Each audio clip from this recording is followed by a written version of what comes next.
Hi, everybody. My name is Sarah, and this is Pearls of Wisdom and Food with Carnivore. Carnivore diet. You've heard of it, right? Especially if you live around here. Yeah. So, anyway, I wanted to make this just a little precautionary, motivational, and disclosure type of video. It is Friday it's Friday. It's 20 of 12 here. And so, I just wanted to make sure that you all plan to have a good weekend. It's beyond stressful right now. And I bet as California goes, so will Massachusetts in shutting us all down. So, if you're caught on the streets, you better have a place you're going to, and it better be BJ's, right? So, anyway, we don't want a messy Monday. I understand the anxiety. I understand the panic when you're food shopping and you see somebody else with a whole bunch of stuff, and so you want to load up too. It's not Armageddon. It's something that we're just all supposed to handle. And some of us, some of us that are alone, we can handle it probably easier than being with somebody that might not handle it well at all, right? Oh my. So anyway, I don't want to have a messy Monday or, have you have a messy Monday because the naughty foods were too much of a draw to relieve any stress, right? You don't want to lose your gains, right? So if you've gained a lot from being carnivore or carnivish or even just keto without ketofying things, you don't want to lose that traction that you had, that momentum that you had, the good stuff that you had, right? So you can vent all you want down below. That's fine. That's why I'm doing this. We just want to get through it, and we want to get through it sanely, right? Like a lot of us say, I want to live till I'm 100, but not if I'm in a nursing home where they come in and wipe my drool, and have to give me my steak, asparagus, and baked potato in a blender with a straw, right? No, that's not a quality of life. So we want to maintain where we were going with our food, our personal journeys. Everybody's is different. And so, just be safe this weekend for yourself. It might seem like it's easier to just give into it, but it's not, right? If you're used to cooking at home like I am for Greg and me, then this is nothing. This is just another typical sort of day for me. It's Friday, yes. So I already went to Stamacket, don't you know? Stamacket. And I got some pork ribs, and I got some drumettes to cook in the air fryer. And I got a dozen bent Pete and Jerry eggs. Why not? And I got toilet paper. Why not? What else did I get? I can't even think of what else I got, but that's what I got. I have plenty of butter. I have plenty of organic, fresh ground coffee that I got at Whole Foods yesterday and the week before. I'm working on 3 different ones at this time. It's a local roaster, so I ground the beans there, and I've got enough keto, I've got enough butter, I've got my eggs, I got my cream cheese, I got my sliced cheese. I'm all set for my pizza tomorrow, but this is just my full disclosure. Okay, so my primary care for all intents and purposes is a nurse practitioner. And she's been with me over the years. And of course, I always get the statin talk, and she always makes notes, besides being a difficult patient, that, she continues to refuse to take a statin. And so, anyway, and that home health aid guy that I had come here from Blue Cross Blue Shield, that vegan that gave me the statin lecture as well, and how particular his diet is, so he has to stop many times during the day to feed whatever his vegan food plan requires at certain times. Okay. Give me my OMAD. That's what I say. So anyway, so she has a a nurse practitioner intern that's been working with her for the last 6 months. She was a doll. She was the one that put my submit order on my rebounder because she uses it, and she's a lovely lady. She's full of enthusiasm. She graduates in May. So no T is left uncrossed and no I is left undotted with her, right? So they did my EKG. This is like last month at my annual physical with Medicare Blue Cross Blue Shield. And so she did not like the difference in my EKG from last year to this year. And she said it was just a little different. And she said, because you're, almost 70, because I'm 69 and a half, and adopted. So I have no familial history going on. So she wanted me to go do the cardiologist stress test consultation thing. And so I said, what the heck? It's one area that, I haven't been for. I've got colon issues. I'm a colon cancer survivor. So I'm used to the gut and below, but I've never had a heart issue. So there was never any reason to go, right? So off I went for my little stress test. I lasted 9 minutes. He was quite impressed with that. Somebody my age to last that long, and I laughed. And he said, between the EKG of a year ago and the EKG done in the doctor's office and the EKG his assistant performed on me seconds before he came in, he didn't see what the big whoop was.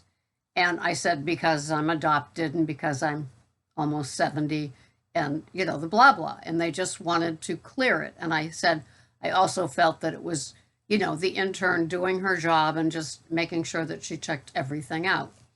And so he said, well, okay, diabetes, no. Any heart issues before? No. Heart attack? No. Stroke? No. High blood pressure? No. What were some of the other questions? And then a whole list of, the usual questions, but like there was nothing connecting me to a heart issue, a heart budding issue, or anything.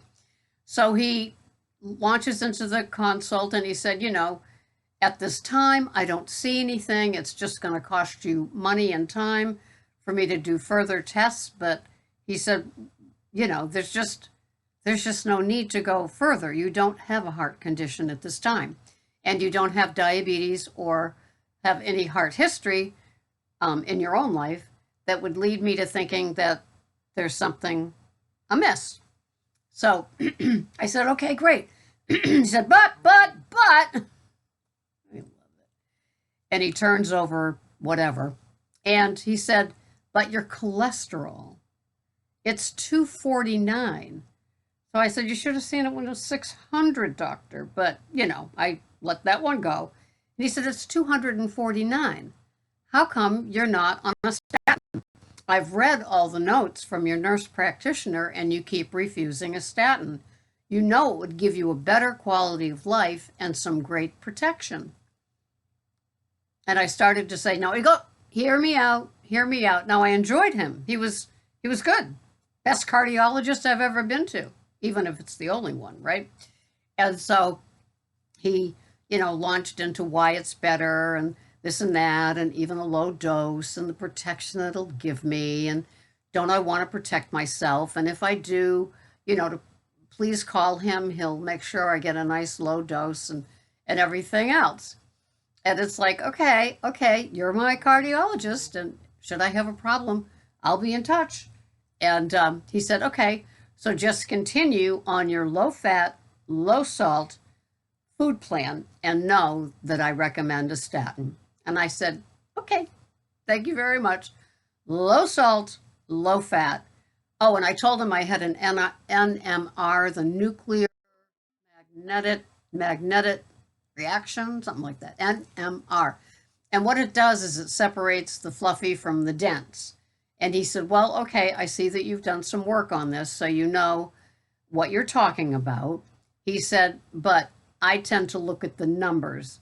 But you have great HDL, and your ratio is really good, and you don't have blood pressure issues. So, but I just want to let you know that a low statin would offer you protection. So just keep it low salt and low fat. If he only saw what I eat, right? If he only went onto my website, I did not give him my card and say, go see what I eat every day. No, I didn't. So anyway, that is my full disclosure of my visit to the cardiologist. And he said, as you could, this was kind of interesting. I think he liked me because like I was kind of like in the know about economics and stuff, because that's his biggest concern of the trickle down economics with all of this. I agree. It's going to kill Cape Cod. All right. So he said, all you have to do is look around in my waiting room and you'll see what people end up in front of me. And you're not one of them at your age and your with your numbers and your activity level. So anyway, to me, it was a win-win. You know, I'm not going to argue with him about cholesterol and being an older woman and how it's good for you, and give him the list of cardiologists that are keto carnivore, and you know, how they support me and how I turn to them for my valid support data and you know, the urge to go on. So that's it. It's Friday afternoon. I don't want to see any messy Mondays. I want you to all take care of yourself. I know I'm going a little bat crazy myself. You know, I will do Uber and Lyft in the morning. Greg got me some Milwaukee masks at Home Depot. And so I will do some early morning Uber and Lyft, but I won't do it the rest of the day. But just getting those people to work, I think that that's important. You know, nurses, CNAs, any tech in the emergency room, I give him a ride often, and some Uber Eats. They, you know, I'm doing that. An Uber Eat is safe, right? I'm just putting the bag on their doorstop and getting out of the way, ringing the bell. So, so that's my deal here. I'm in it with you. You know, I'm not going to blow all the progress that I've made in my lifestyle, in my health, in my mental sanity to, you know, think that I can enjoy some CRAP because I'm stressed. That food is no longer an option. It will have to be something else. I can go do a half hour on the rebounder if I want to do it. I can do a lot of things, but what I think I'm going to do is I'm going to have my coffee. This is my frothed coffee. And I'm going to settle back. I did my overnight last night with no prisoners. So that was good. I was safe and sound all by myself in my matron office with all of my jugs of wipes and hand sanitizer in the every corner you go around. You can press that for some of that too. And I will carry on, and I hope you guys do too. Feel free to vent. It's not easy for any of us, especially if you're active and a go person, to like sit still. I mean, it's almost like I could go to the grocery store for one can of cat food, come home, unload it, go to another grocery store, one can of cat food, right? I'm just high energy. And it does, you know, don't tell me to vacuum. I already did that yesterday. Thanks for everything. I'm so glad you're all here in the community. We'll talk later. Bye-bye for now.